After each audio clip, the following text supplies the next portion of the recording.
നീ 4 കാലം കയറി ചെന്നപ്പോ അവര് ചെരുപ്പൂരി അടിക്കായിരുന്നത് ഭാഗ്യം. അതിനവരെ ഉപദ്രവിക്കാനാണോ ഞാൻ ചെന്നത്? എന്തെങ്കിലും സഹായം വേണേ ചെയ്യാന്നല്ലേ പറഞ്ഞുള്ളൂ. പിന്നെ ഞാനിതിൽ കുടിച്ചിട്ടുണ്ടായിരുന്നു. അതുപോലെ തെറ്റാ. എനിക്കും വേണ്ടേ മനസ്സമാധാനം? ഇതാ നീ കൊച്ചു പിള്ളേരുടെ സ്വഭാവം കളയണം. നിനക്ക് ഈ ജെട്ടിയിലെ ജീവിതം അറിയാവൂ.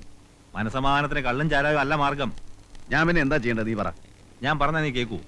അതോ ഈ ചെവി കൂടെ കേട്ടിട്ട് ആ ചെവി കൂടെ കളയൂ? പറടാ നാറി. എടാ വെളുക്കുമ്പോ മുതൽ ഓരോന്നിങ്ങനെ ആലോചിച്ച് പെരുപ്പിക്കാതെ എന്തെങ്കിലും പണിയെടുക്ക്. എന്നിട്ട് 2 ഔൺസൊക്കെ അടിച്ചാ ഒരു ഉറക്കം കിട്ടും. ആ കുടുംബം അല്ലല്ലാതെ കഴിയുന്നു അന്വേഷിക്കുക, അല്ലെങ്കിൽ എന്തെങ്കിലും സഹായം ചെയ്യുക. അല്ലാതെ സഹായം വേണോ എന്ന് ചോദിച്ച് കള്ളും കുടിച്ച് 4 കാലം കയറി ചെന്ന ആരടാ വില വെക്കുക? എനിക്കാരെങ്കിലും പണി തരുമോ? എറണാകുളം മാർക്കറ്റിൽ പണി വിൽക്കാൻ നിരത്തി വെച്ചിട്ടുണ്ട്. രൂപയ്ക്ക് 4. എടാ പണി അന്വേഷിച്ച് കണ്ടുപിടിക്കണം. ഇതേ നിനക്ക് ഈ വല വലിക്കാൻ പറ്റൂ?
ഉമ്മറത്താരെയും കാണാത്തോണ്ട് നോക്കിയതാ. കഴിഞ്ഞ ദിവസം ഓഫീസ് വന്നപ്പോ ഇത്തിരി വീലായിരുന്നു. സാരില്ല. മോനോ? ഉറക്ക. അച്ഛൻ പിന്നെ വന്നോ? ഇല്ല, കത്തുണ്ടായിരുന്നു. സാറിന്റെ വീട്ടിൽ നിന്ന് ആരെങ്കിലും? ഇല്ല. വിഷമിക്കണ്ട, ആരും ഇല്ലെങ്കിലും ഞങ്ങളൊക്കെ ഇല്ലേ നാട്ടില്. എനിക്ക് വിഷമമൊന്നുമില്ല. ഇത്രേ വിധിച്ചിട്ടുള്ളൂ. നാടും വീടും ഉപേക്ഷിച്ചിറങ്ങിയുള്ള അന്നും ധൈര്യം തന്നത് ബെന്നിയാണ്. എല്ലാം സഹിക്കാൻ ധൈര്യം തന്നുകൊണ്ട് ഇപ്പോഴുണ്ട് കൂടെ. കേറിയിരിക്കാം. ഇല്ല, പണിയുണ്ട്. എവിടെ? എന്റെ ഒരു കൂട്ടുകാരനൂടെ വല വലിക്കാൻ പോകുന്നുണ്ട്. ഇന്ന് കാലത്തെ കോള. എന്താ വില? അയ്യോ, വിലയൊന്നും വേണ്ട. അത് ശരിയാവില്ല, കാശ് വാങ്ങണം. വില എന്നാ ഞാൻ പിന്നെ ഇങ്ങോട്ട് വരികയല്ല. ഈ വീടുമായിട്ട് എനിക്കൊരു ബന്ധവുമില്ല. എന്തിനാ ഞങ്ങളോട് ഇത്ര സ്നേഹം കാണിക്കണേ? അതിന് മാത്രം എന്ത് ബന്ധാ നമ്മൾ തമ്മില്? എനിക്ക് 2 അനിയത്തിമാരാ, ഒരാങ്ങളയില്ല. പോട്ടെ, സമയം കിട്ടുമ്പോ വരാം. ഒരു കാര്യം ചോദിക്കട്ടെ? അന്ന് ഓഫീസിൽ വന്നപ്പോ എന്റെ അച്ഛനെ ഇതുപോലെ കൊന്നതാണെന്ന് പറഞ്ഞല്ലോ. ബെന്നിയെ കൊന്നതാണെന്ന് എന്തെങ്കിലും സംശയമുണ്ടോ?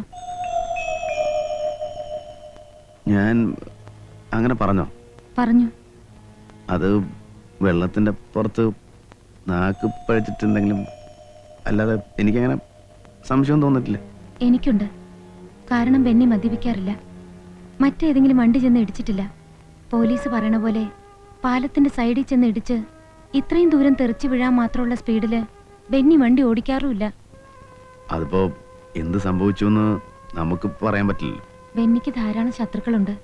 ഏതായാലും ഒരു അന്വേഷണത്തിന് ഞാൻ പെറ്റീഷൻ കൊടുക്കാൻ പോവാ. സഹായത്തിന് കൂടെ ഉണ്ടാവുമല്ലോ.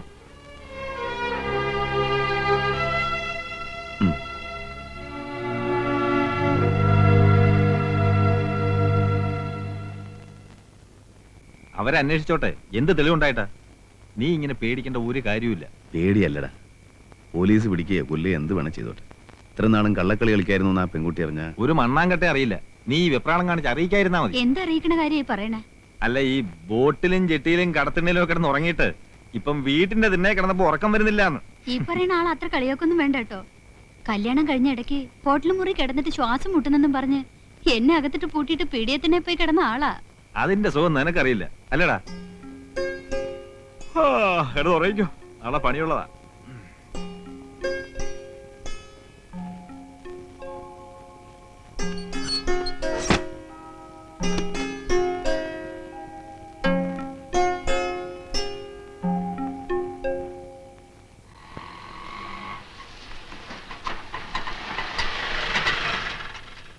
പെങ്ങളെവിടെ ഞാൻ ചോദിച്ചിട്ട് വരാം. വേണ്ട, എനിക്കറിയാൻ ചോദിക്കാൻ. മൂപ്പിലെ എന്റെ കെട്ടിയവനെ കണ്ടോ? കെട്ടിയോനോ? ആ. ഇതേതാണ്? നമ്മളെ നത്തിന്റെ പെണ്ണാ. ഓ, അത് നത്തിന്റെ ഇതാണോ? പെണ്ണ് നിന്റെ കെട്ടിയോള്. ഞാൻ നാരായണേട്ടന്റെ ഭാര്യ. മൂപ്പിലെ പറ, എന്റെ നാരായണേട്ടനെ കണ്ടോ? ഞാൻ കണ്ടിട്ട് 1-2 ആഴ്ച ഇപ്പൊ ഇങ്ങോട്ടൊന്നും വരാറില്ല. ഓ, ബോട്ട് കടവിൽ നോക്കി, ചായക്കടയിൽ നോക്കി, ഷാപ്പായ ഷാപ്പൊക്കെ തിരക്കി. ഇനിയിപ്പോ എവിടെ പോയി അന്വേഷിക്കും? ഇവിടെ എങ്ങും കണ്ടില്ലെങ്കിൽ പിന്നെ എവിടെ? എവിടെ എവിടെയായാലും നമുക്ക് പോയി അന്വേഷിക്കാൻ. വാടോ. അങ്ങനെ ഒരു മുന്നറിയിപ്പ് ഇല്ലാണ്ട് കയറി ചെല്ലാൻ പറ്റുമോ? എന്താ ഒന്നും ഉണ്ടായിട്ടല്ല. ആ ശാന്തം ഒരു പ്രത്യേക സ്വഭാവക്കാരത്തിയാ. ശാന്തമ്മയോ? ഏത് ശാന്തമ്മ? എന്റെ ദൈവേ, വെറുതെയാണോ എന്റെ കെട്ടിയോൻ എന്നെ തിരിഞ്ഞു നോക്കാത്തെ? എന്റെ കെട്ടിയോനെ മയക്കെടുത്തോളം ഞാൻ കൊല്ലും. കൊല്ലും. കൊല്ലലൊക്കെ റോട്ടില് ഇവിടെ പറ്റില്ല. വാടോ, പോയി അന്വേഷിക്കാം.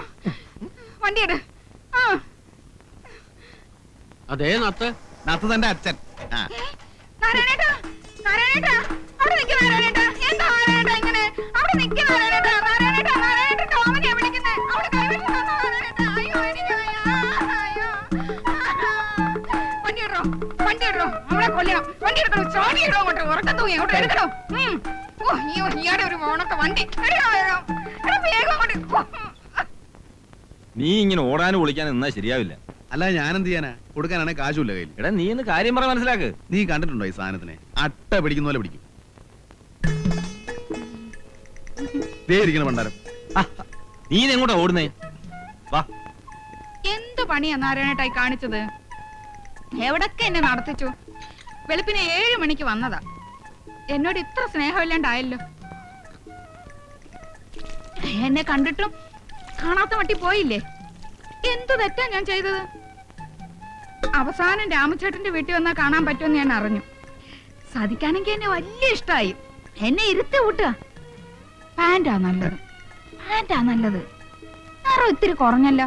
വെയിലും ഉണ്ടിട്ടാ. അകത്തേക്ക് പൊക്കോ രാമചേട്ടാ. ഞങ്ങള് ഭാര്യയും ഭർത്താവ് ഇത്തിരി സംസാരിക്കട്ടെ. നിങ്ങൾ എന്ത് പോകത്തിലാ കാണിക്കുന്നേ? അവരെ കയ്യെന്നോട്. അത് കൊള്ളാം. എന്റെ കെട്ടിയോന്റെ കയ്യെ പിടിക്കുന്നതിന് നിങ്ങളുടെ അനുവാദം വേണോ? ആ കെട്ടിയോനോ? കണ്ടോരെ പിടിച്ച് വയറ്റിലുണ്ടാക്കിട്ട് അവന്റെ തോളെ വെച്ച് കെട്ടിയാലുണ്ടല്ലേ ഇടിച്ചിന്റെ പണ്ട ഞാൻ കിടക്കും. വേണ്ട ഏട്ടാ, അവരോട് പറഞ്ഞു മനസ്സിലാക്കി. ഓടി എവിടുന്ന് എവിടെന്ന് പറഞ്ഞാൽ മനസ്സിലാവത്തില്ല. എനിക്ക് വയറ്റിലില്ല രാമചേട്ടാ. ഞാനത് നുണ പറഞ്ഞതാ. എടി നീ പിന്നെ അവന്റെ കരുതേ തൂങ്ങുന്നതിനാ? അതെനിക്ക് ഈ ചേട്ടനെ കണ്ടപ്പോ വലിയ ഇഷ്ടായി. ആഹാ, എങ്കിലേ ചേട്ടന് നിന്നെ തീരെ ഇഷ്ടമല്ല. അതെനിക്കറിയാം. എല്ലാം അറിഞ്ഞിട്ടും എന്തിനാ ഓമന എന്നെ ഇങ്ങനെ ഇട്ട് നാറ്റിക്കുന്നത്? ചെയ്യാൻ പാടില്ലാത്ത ഞാൻ ചെയ്തത്. ഇതുപോലെ പലതും ചെയ്തിട്ടുണ്ട്. കാശിന് വേണ്ടിയാ. ഇപ്പൊ അതൊക്കെ ഞാൻ നിർത്തി. എന്നെ ഒന്ന് ഒഴിവാക്കി തരാൻ എത്ര കാശാ ഞാൻ തരേണ്ടത്? ഒന്നും തരണ്ട, ഞാൻ ഒഴിഞ്ഞോളാം. കാശിന് വേണ്ടി തന്നെയാ ഞാനും ഗർഭമുണ്ടെന്നൊക്കെ പറഞ്ഞത്. ഇനി എന്റെ ശല്യം ഉണ്ടാവില്ല. നാളെ ഞാൻ ബോംബെക്ക് പോവാ. വലിയൊരു വീട്ടിൽ അടുക്കളപ്പണിക്ക്.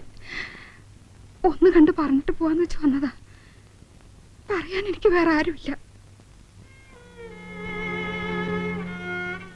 മൂപ്പരോട് മാത്രമായിട്ട് ഞാനൊന്ന് സംസാരിച്ചോട്ടെ.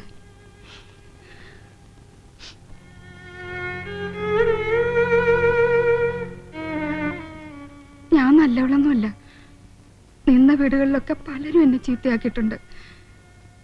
എന്നാലും മനസ്സിൽ വലിയ ആശയായിരുന്നു ഒരാണിന്റെ കൂടെ കെട്ടികളായിട്ട് ജീവിക്കണമെന്ന്. സമയത്ത് കെട്ടിച്ചേരാനും കെട്ടാനും ആരും ഉണ്ടായിരുന്നില്ല. 12 വയസ്സിൽ തുടങ്ങിയതാ കണ്ടവന്റെ പാത്രം കഴുകല്. അച്ഛനും അമ്മയ്ക്കും ശമ്പളം മാത്രം മതിയായിരുന്നു. അതുപോട്ടെ, മരിച്ചവരെ എന്തിനാ കുറ്റം പറയണേ? ഏതായാലും ഇനി എന്നെ പേടിക്കണ്ട. ഞാൻ തിരിച്ചു വരില്ല. കാശിന് വേണ്ടി ചെയ്തതാണെങ്കിലും മരിക്കണവരെ ഈ താലി ഞാൻ ഇട്ടോട്ടെ. ഇഷ്ടമല്ലെങ്കിൽ വേണ്ട, ഞാൻ അടിച്ചു.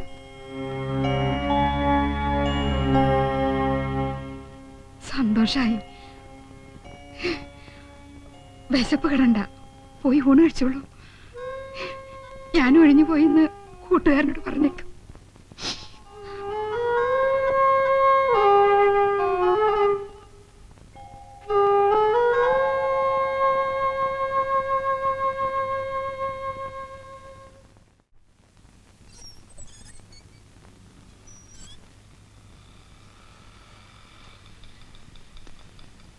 എങ്ങോട്ടാ? മോന് കുത്തിവെപ്പിച്ചിട്ട് വരിക പോളിയോക്ക്. ഇവിടെ അടുത്താണോ വീട്? ഞാനിവിടെ പതിവായിട്ട് മീൻ കൊടുക്കുന്നൊരു വീട്ടിൽ വന്നു. ഞാനിപ്പോ കൂട്ടുകാരനോട് താമസം. അപ്പൊ സ്വന്തം വീടോ? വീട് സ്വന്തം വീടൊന്നുമില്ല. ബന്ധുക്കളൊക്കെ? അങ്ങനെ ഒരു പൊല്ലാപ്പില്ല. അച്ഛൻ മരിച്ചുപോയിന്ന് ഒരിക്കൽ പറഞ്ഞത് ഓർമ്മയുണ്ട്. അമ്മയോ?